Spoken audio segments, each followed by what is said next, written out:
Alright, so I'm going to run you through a few examples here. So this one looks like just a straight power rule, and it's just very straightforward here. That 8 comes down in front. So if I'm finding the derivative here, I probably should use the correct notation and say that f prime of x is equal to 8's in front, I've got x, and then it was whatever this number is minus 1, which is going to be 7. So f prime of x is equal to 8x to the 7th power. So now for g of x, I'm going to go ahead and I'm going to rewrite this. So I'm going to say that g of x is equal to x to the 1/3 power, because this is the cube root.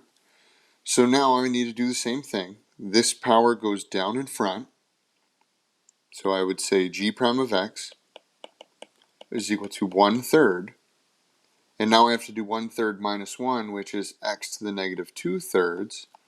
Well, we don't like negative exponents, so I need to go one step further and say that g prime of x is equal to 1/3 x to the 2/3.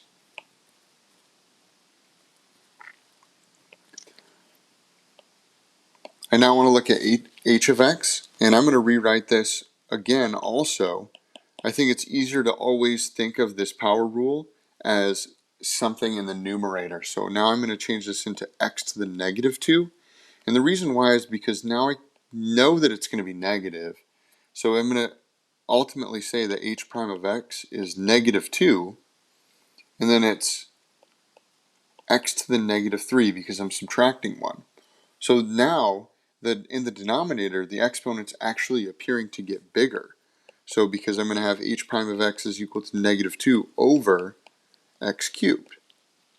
And as you do a lot more of these ones, you're going to get way better at it. And you're going to say, well, I know this means it's a negative 2, and that negative 2 goes up front. And then I just got to get a little bit bigger there. So the more practice that you have on these, the better it's going to be.